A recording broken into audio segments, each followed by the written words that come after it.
As the fog lifts, the sun illuminates a very special event. Families of elephants from other dry river valleys are on their way to the Huanib Valley.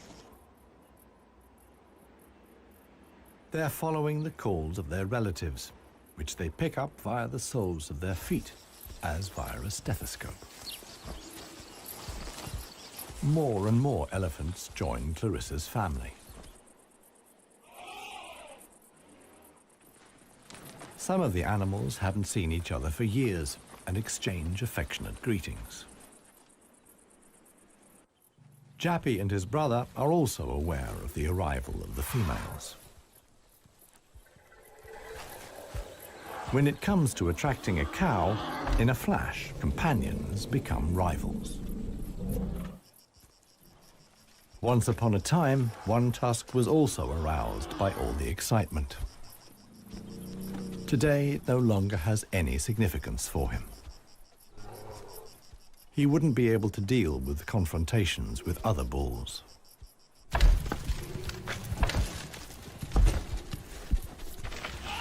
His sons and grandsons, on the other hand, are very excited. For them, it's important to make the most of the female's willingness to mate and prevent others from taking advantage. In the end, however, Jappy only manages to achieve his goal by means of a trick. He abducts the alpha cow, Clarissa.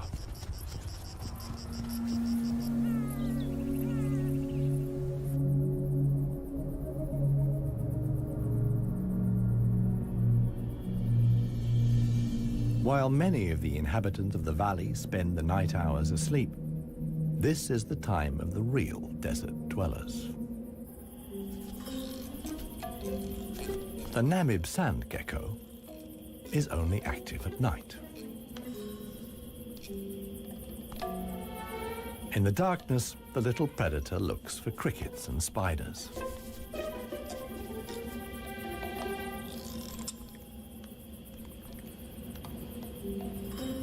Like a frog's, its toes are webbed. This enables the lizard to seemingly fly across the dunes without sinking into the sand.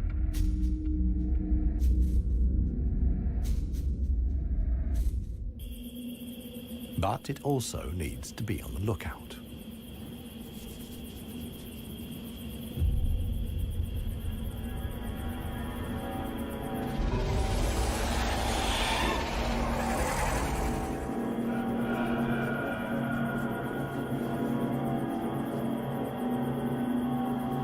A sidewinding adder. Similar to desert elephants, beetles, and geckos, the snake has a hard life in the Namib.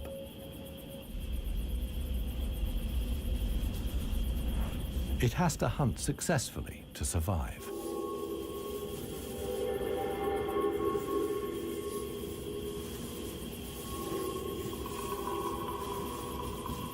Once it finds a good spot for an ambush, it goes to ground.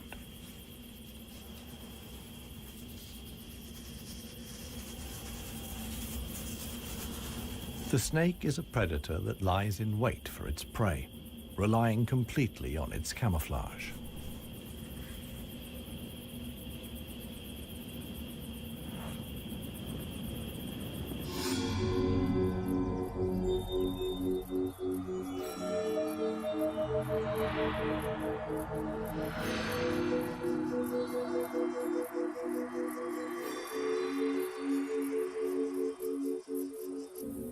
For the sensitive gecko, it's time to go. In the sun, it would quickly dehydrate. Here, too, webbed feet come in handy. The lizard uses its legs as scoops to quickly dig out astonishing underground passages. It can make tunnels 1 meter long into the ground.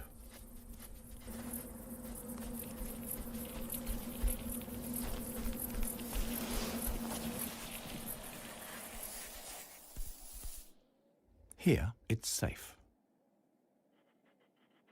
Up at ground level, another gecko isn't in quite such a hurry. With good reason. The fog is coming.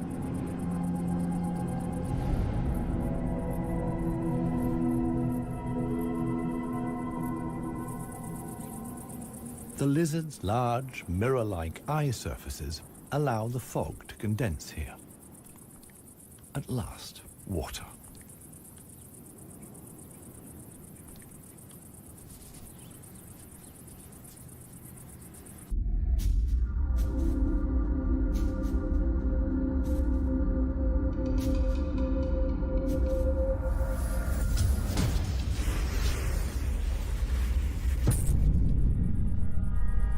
The waiting paid off. This morning, the sidewinding adder can have breakfast and get some liquid into the bargain.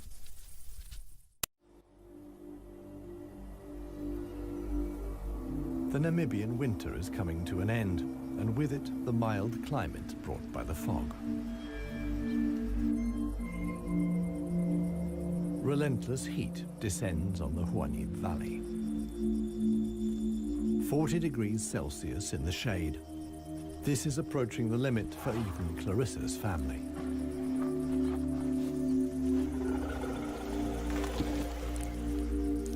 Elephants don't sweat, and so protect themselves against overheating by fanning their ears.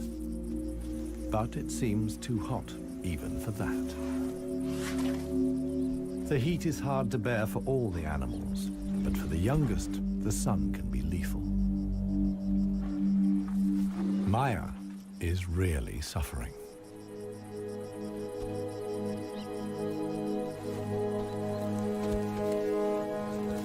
One tusk mobilizes all his efforts for one last attempt at an anna tree. But he no longer has the strength. Exhausted, he withdraws to the shade. During his long life, his legs have carried him more than 400,000 kilometers. As with most bull elephants, the last few steps he will take alone. Despite the heat, Clarissa can't afford to take a break. She urges her family to move on. Desert elephants have to spend up to 20 hours a day eating 200 kilos of plant material.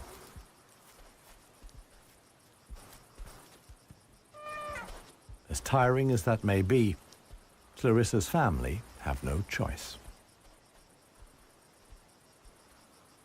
One young bull is already so exhausted that he sleeps through the signal to move off. He only wakes up when the other elephants are already out of sight.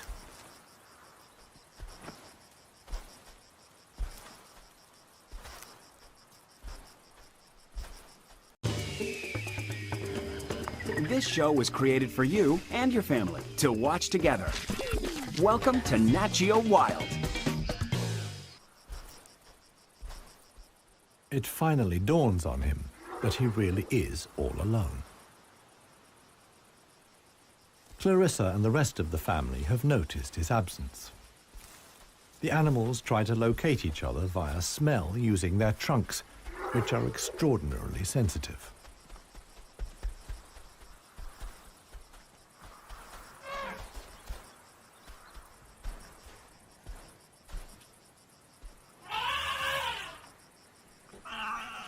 In the end, it's Maya who gives the decisive call. Now the straggler knows which way to go.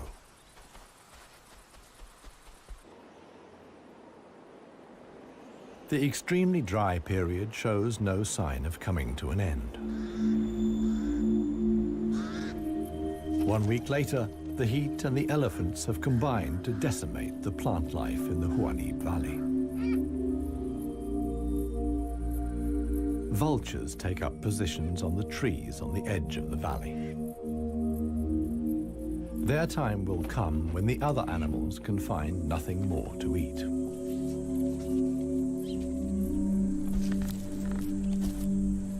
For Clarissa's family, a dead tree now becomes the sole source of food. In the desert, a tree of this size takes years to break down.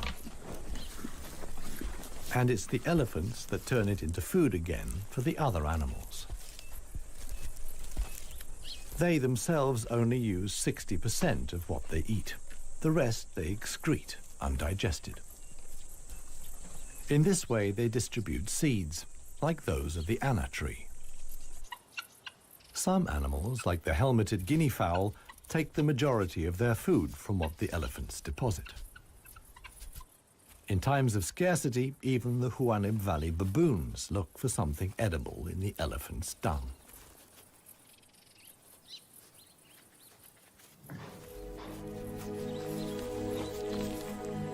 Old One Tusk has one more go at the wood.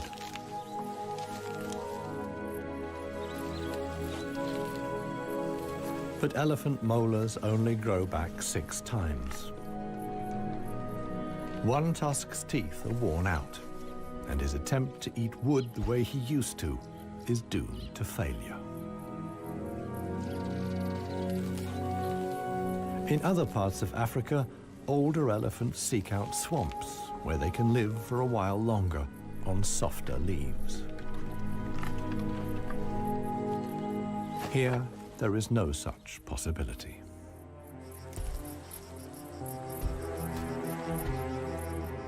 For Clarissa, too, the situation is becoming threatening. She and her family must leave the valley and seek food and water elsewhere. Other families join the trek. Only Clarissa's knowledge of hidden water sources can save them now.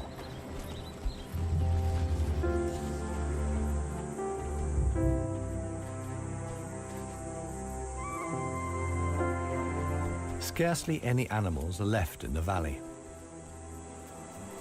Even the jackals are leaving. In their search for food, they will move along the Huanib Valley until they reach the coast. Only One Tusk is too old and too tired for the trek. The one thing that could save him now is rain that would let soft grass grow. With this slim hope, he remains behind.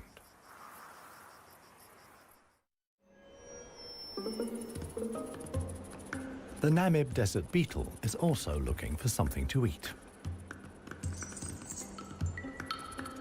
In contrast to most of the desert dwellers, it is not seeking fresh young shoots. The beetle is on the lookout for plant residues.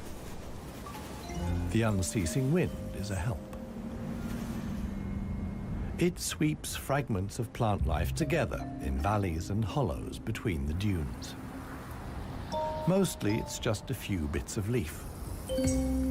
But sometimes it collects and becomes something like a herbal rubbish dump. Although the plants are completely dried out, they still contain important nutrients.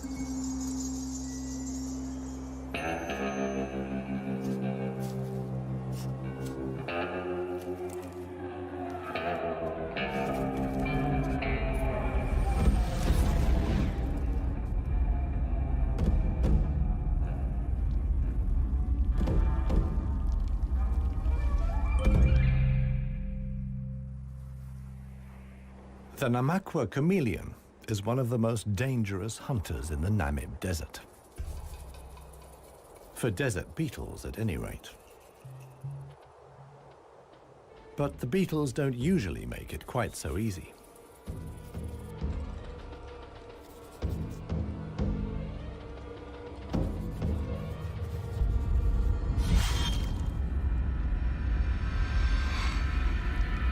The beetles aren't only full of protein, but also provide essential liquids for the lizard.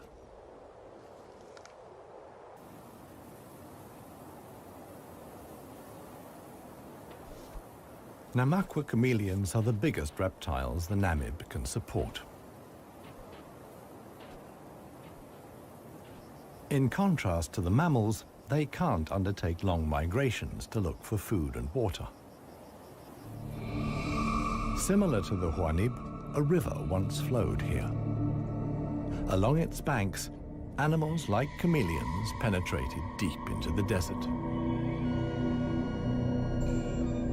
Hundreds of years ago, the dunes slowly invaded the riverbed and cut off the water supply. This process was so slow, however, that the animals had time to adapt to the new conditions.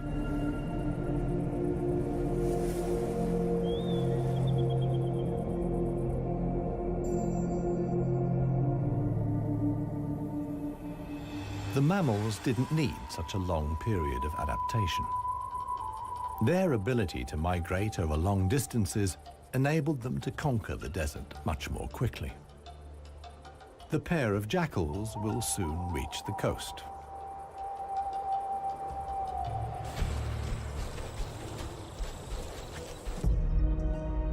Clarissa, meanwhile, is still searching for water. Little Maya is already exhausted.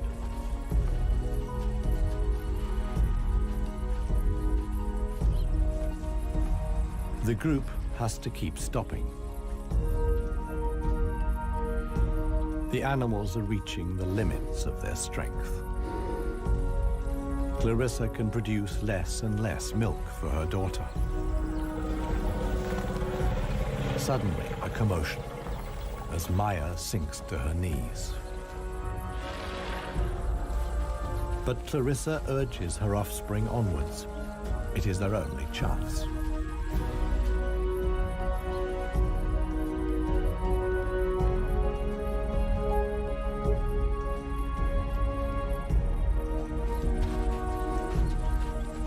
As dusk falls, they finally arrive.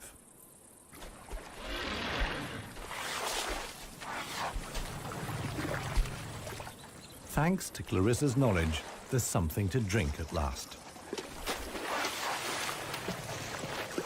Adult elephants can get by on 100 liters of water a day.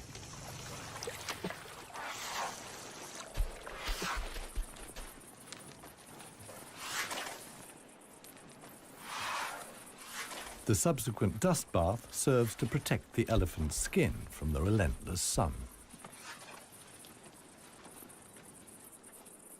The trek to the next source of food is long. The following morning, Clarissa will move on.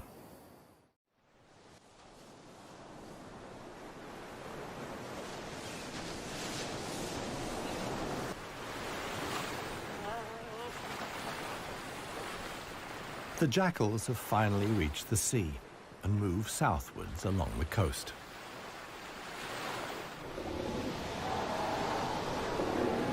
The new generation of brown fur seals is just arriving.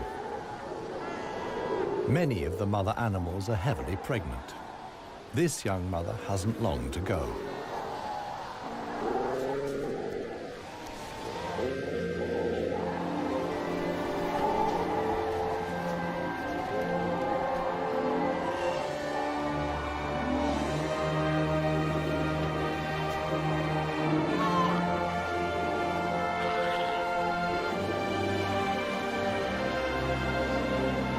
The mother at once welcomes her offspring into the world. Each voice and scent is as unique as a fingerprint. The ritual creates an unbreakable bond between mother and pup.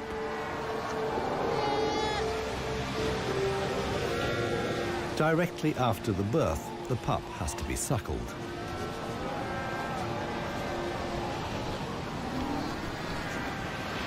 The newborn is a little clumsy.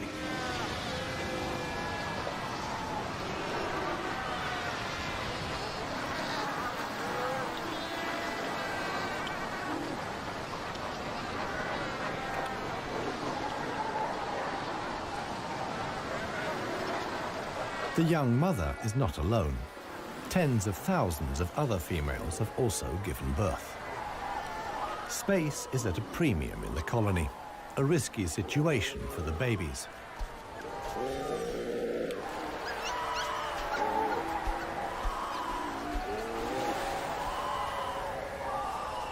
To minimize the danger, the seals organize a kindergarten. Many of the mother animals leave their newly born pups here.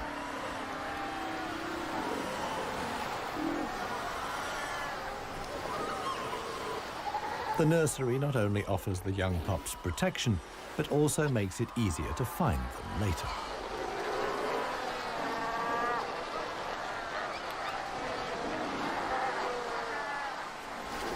The mother seals have to go out hunting every day to make sure their milk is nutritious enough for the young.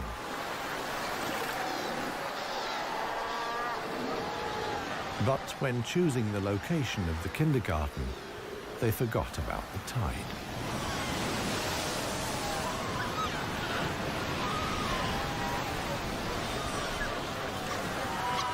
The pups fight desperately against the onslaught of the waves. The baby is washed out to sea along with the other newborn seals.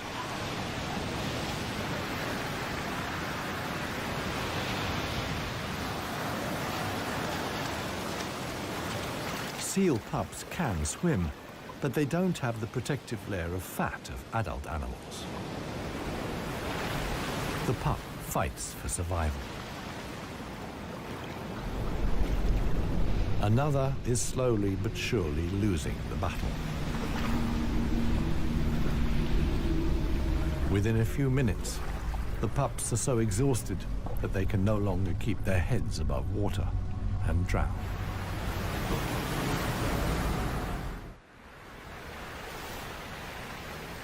The next morning reveals how great the danger posed by the sea is for the seal pups.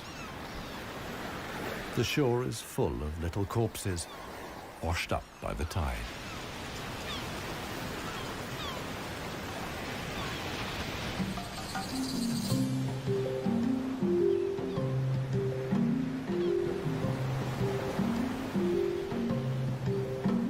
The jackals from the Huanib. The pair have traveled hundreds of kilometers from the arid valley.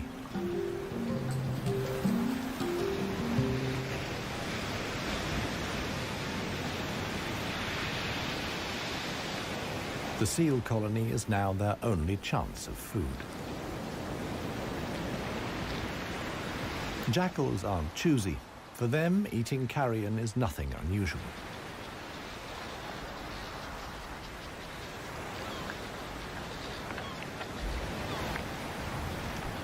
They'll be spending the coming weeks at the seal colony. Only when the pups are old enough to swim enduringly, and thus the supply of food runs out, will the jackals return to the Huanib Valley.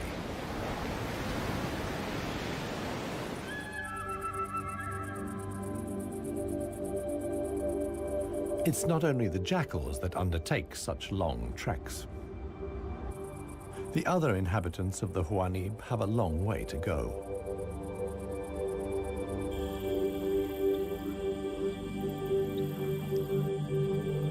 An oasis hidden deep in the desert.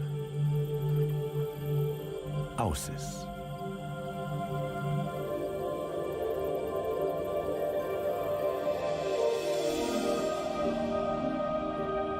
It lies like an emerald in the middle of the desert.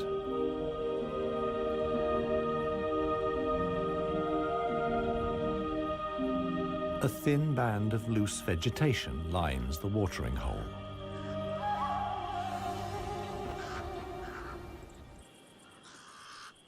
The pied crows are getting worked up about something. Visitors. Big visitors. The legendary desert lions. Desert lions are so unbelievably rare that scientists have fitted them with transmitter collars so that the big cats can be monitored and protected. Two females have taken up positions in the undergrowth with their young. The experienced predators know that it's just a matter of watching and waiting. And indeed, many animals are making their way here. The oryx's numbers have thinned noticeably. Some are lagging far behind the main column.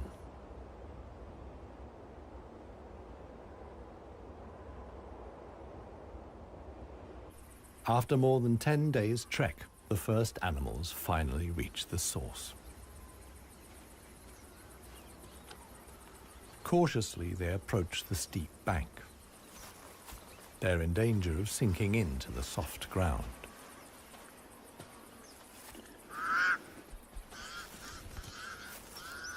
The pied crows sound the alarm again.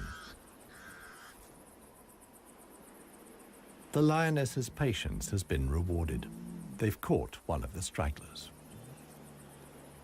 One lioness keeps the oryx in check on the ground. The hunting lioness is completely exhausted. Fighting the antelope has taken the last of her strength.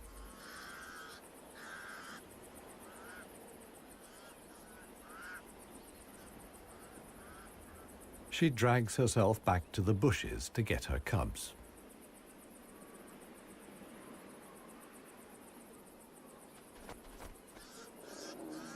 The other lioness keeps the pesky crows at bay.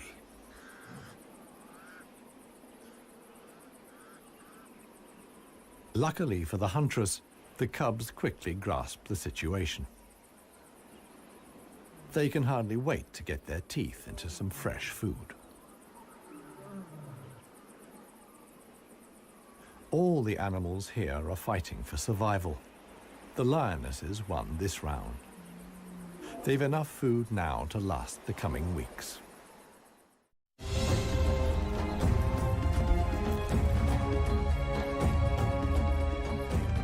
Clarissa and her family have finally reached the neighboring dry river valley.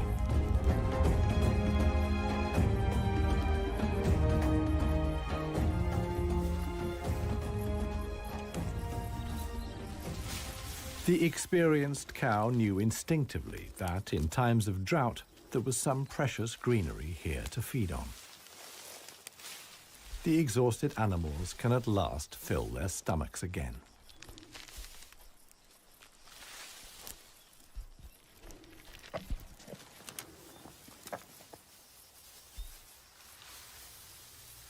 And this is how a happy, full-up baby elephant looks. Maya in paradise.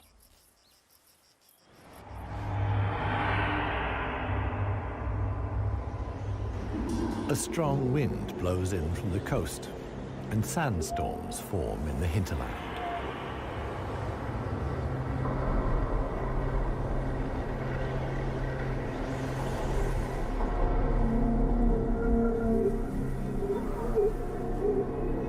They reach the river valley where Clarissa and family have found food and shelter.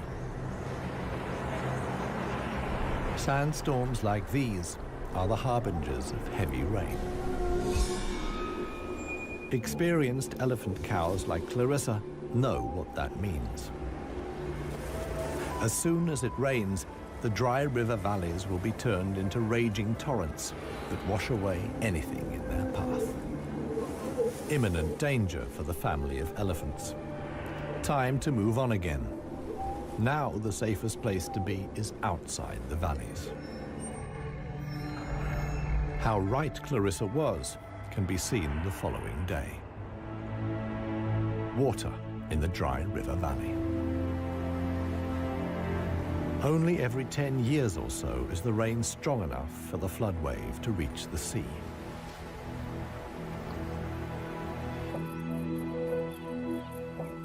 Just a few days later, the first green shoots begin the transformation of the dry river valleys.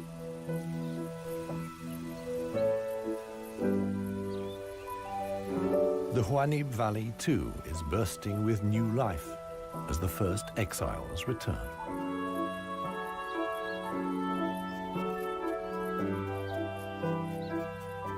For one animal, however, the rain came too late. Old One Tusk succumbed to hunger before the first drops fell. The jackals find his body on the edge of the valley.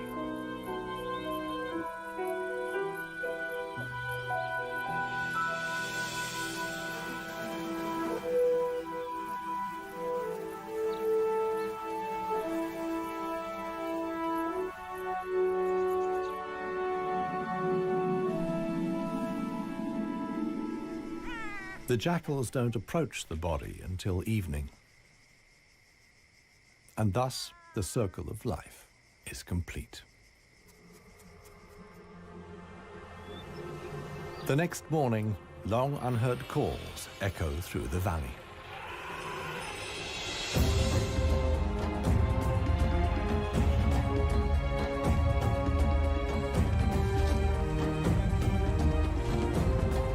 Clarissa is back.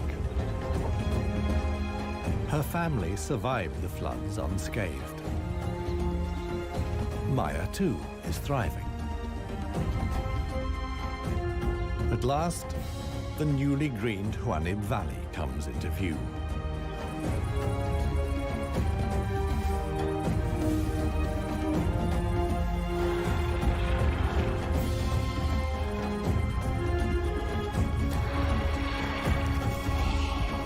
Clarissa's family is home again.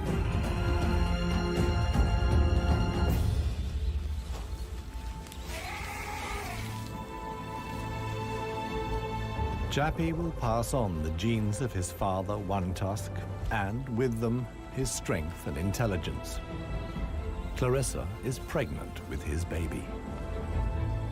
The alpha cow will induct each new generation into the secrets of the desert elephants. This is essential for their survival. The Huanib River Valley is probably the last real wilderness in Namibia, one in which only the cleverest, most intelligent of the animal world can survive. A life of extremes in the home of the desert elephants.